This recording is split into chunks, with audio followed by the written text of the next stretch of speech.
কথা যদি শুরু করি, আমি এই ফেরা বা পুনরাভিষিক্ত হওয়া ঠিক সেখান থেকেই যদি শুরু করতে যাই মহারাজ। ঠিক যেদিন রাজ্যাভিষেক হওয়ার কথা তার আগের দিন রাত্রিবেলা জানতে পারলেন যে পিতৃসত্য পালনের জন্য তাকে বনবাসে যেতে হবে। রাজ্য শাসন করার আগে রাজ্য ত্যাগ করতে হলো শ্রীরামচন্দ্র। তারপরে তিনি কি করে পুনরায় সে রাজ্যে আবার রাজ্য শাসকের ভূমিকায় ফিরে এসেছিলেন আমরা জানি। কিন্তু এর মধ্যে কি কোনো অন্তর্নিহিত অর্থ নিহিত আছে আমাদের সভ্যতার, আমাদের সনাতনী সংস্কৃতি, যে রাজা শাসক হবেন পরে, ত্যাগী হবে না? একজন রাজা যিনি প্রজাবৎসল রাজা হবেন, সেই রাজতন্ত্রের মূল যে জায়গা, রামায়ণেই সে কথা উল্লেখ করা আছে। যখন 14 বছরের, আমরা যদি একটু ফ্ল্যাশব্যাকে যাই, 14 বছরের বনচারী জীবন কাটিয়ে রামচন্দ্র অযোধ্যায় ফিরছেন। অযোধ্যাবাসী সেই যুবরাজের আগমন বার্তা জেনে সারা অযোধ্যা নগরীকে আলোর রোশনাইতে মুড়ে দিয়েছেন। রাজপুরোহিত স্বস্তিবাচন করছেন, বেদ অধ্যয়ন হচ্ছে। এরকম একটা আনন্দ ঘন মুহূর্তে ভগবান রামচন্দ্র তার কুলগুরু বৈশিষ্ট্যদেবকে জিজ্ঞাসা করলেন, গুরুজি, ঠিক 14 বৎসর আগে আমি যুবরাজের বেশ পরে অযোধ্যার রাজপথ দিয়ে একইভাবে বনালয়ের দিকে যাচ্ছিলাম। তখন অযোধ্যাবাসীর কিন্তু সেই উচ্ছ্বাস ছিল না, বা আমাকে বিদায় সম্ভাষণ জানাবার সেরকম আগ্রহ আমি কিন্তু দেখিনি। কিন্তু আজ 14 বৎসরের বনের জীবনে সেই রাজবেশ আর নেই, যোগী বেশ, বস্ত্র মলিন, স্বভাবতই জটাজুটো কেশ, কেশের কোনো সংস্কার নেই, এরকম একটা মলিন দশায় আমি ফিরছি 14 বৎসর পরে। কিন্তু অযোধ্যাবাসীর এত উচ্ছ্বাস কেন? সেখানে একটা খুব চমৎকার শ্লোক শাস্ত্র লিপিবদ্ধ করছেন। বলছেন, অবস্থানং পূজ্যতে রাজন একদা বনচারী রামং ইদানিং নৃপতাঙ্গতাঃ। অর্থাৎ এই ব্যবহারিক জগতের মায়াবদ্ধ জীব মূলত অবস্থার পূজা করে। তুমি যেদিন যাচ্ছিলে, ওরা জানতো তুমি যুবরাজের বেশ পরা থাকলেও যাচ্ছ বনবাসে, তোমার 1 টাকারও মূল্য নেই। আজকে তুমি যোগী বেশ পরে ফিরছো, অথচ এই অযোধ্যার আপাবহর জনমানস জানে যে তুমি একটু পরে গিয়ে রাজার সিংহাসন অলঙ্কৃত করবে এবং তুমি তাদের দণ্ডমুণ্ডের কর্তা হবে। তো এই ব্যবহারিক জগতের মানুষ অবস্থার পূজা করে, ব্যক্তির পূজা নয়। মর্যাদা পুরুষোত্তম ভগবান রামচন্দ্রের ঊর্ধ্বতন পুরুষ ছিলেন রঘু, যার জন্য রঘুকুল বলে অভিহিত করা হয়। তো এই রাজা রঘু একদিন বনে মৃগয়া করতে গিয়েছেন। বনে মৃগয়া করতে যাওয়াতে একটা অদ্ভুত দৃশ্য রঘুরাজের চোখের সামনে এলো। কি? একটা ছোট্ট হরিণ শাবক, হরিণের শাবক, তাকে একটা বাঘ, হিংস্র বাঘ উদগ্রভাবে আক্রমণ করতে যাচ্ছে। বাধা হয়ে দাঁড়ালেন রাজা রঘু। বাঘ, তুমি এই ছোট্ট হরিণ শাবকটিকে মারবে না। তখন বাঘ, সেই যুগের বাঘ তো, বাঘ রাজা রঘুর দিকে তাকিয়ে বলছেন যে, মহারাজ, আপনি এই প্রদেশের রাজা, আমি বনচারী পশু হলেও আমি আপনার বনবাসী প্রজা। রাজার কাজ হচ্ছে প্রজাকে অন্ন, বস্ত্র, বাসস্থানে প্রতিপালিত করা। তাহলে আপনি কোন কথায় আমার মুখের খাবার ছিনিয়ে নিচ্ছেন? এটা তো রাজাচিত কর্ম হলো না। ব্যগ্র মুখে রাজনীতির কথা শুনে স্তম্ভিত হয়ে গেলেন রঘুরাজ।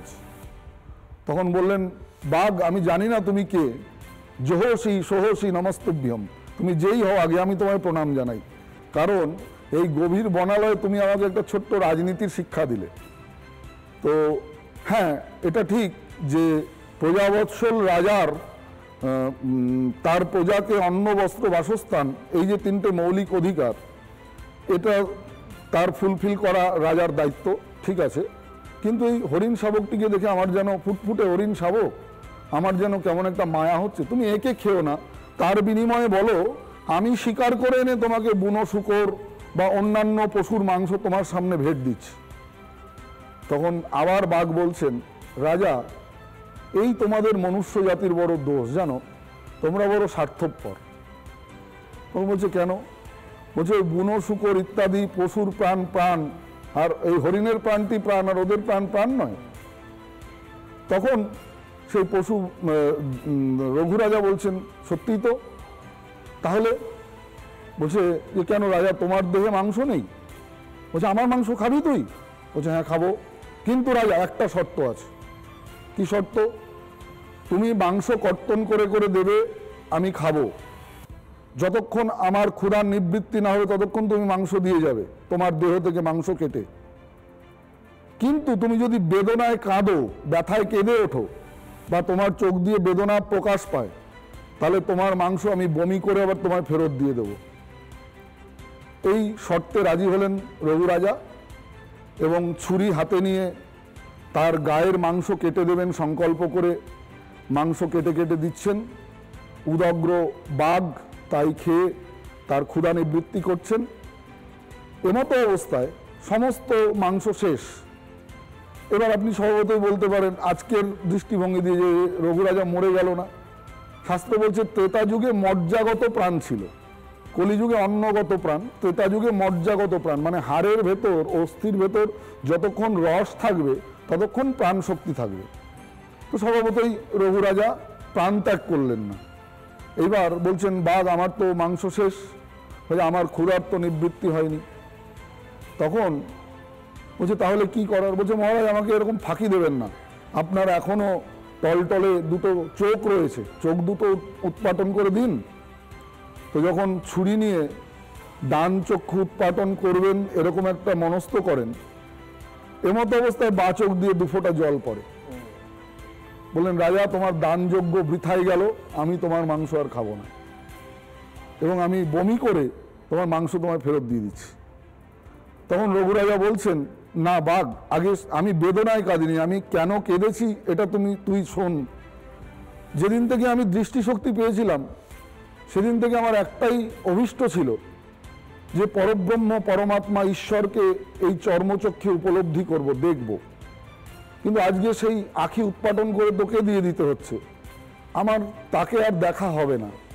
কিন্তু তুই যদি কোনোদিন তার দেখা পাস, আমার হয়ে তার কাছে প্রার্থনা করিস যে তার বনবাসী আশ্রিত প্রজার জন্যে অকাতরে নিজের দেহের মাংস পর্যন্ত কর্তন করে দিতে পারে, হে পরমেশ্বর পরমাত্মা, তুমি মরণ সিন্ধুর পরপারে তার হাতটা ধরো। এই কথা যখন বলেন, তখন ওই হরিণ শাবক মূর্তি সরে গিয়ে ভগবান চতুর্ভুজ নারায়ণ মূর্তি হয়েছেন, আর ব্যাঘ্র মূর্তি উধাও হয়ে গিয়ে শিব মূর্তি দণ্ডায়মান হয়েছেন। তখন বলছেন যে, রঘু, তোমার দানযজ্ঞে আমরা প্রীত, বলো তুমি কি চাও। সেখানে শাস্ত্র বলছেন, রঘুরাজা বলছেন শাস্ত্রের মুখে, তবে যদি কিছু দেবে ওগো বিশ্বের প্রিয়, আমি নিবেদন করি চরণ ধরে, এই পুণ্যের সূত্র ধরে আগামী যুগে গিয়ে এই বংশের সন্তান হয়ে জন্মিও। পুরাইতে রাজার মনস্কাম, ভগবানকে হতে হলো রাম, নরাকারে অবতীর্ণ প্রভু নারায়ণ।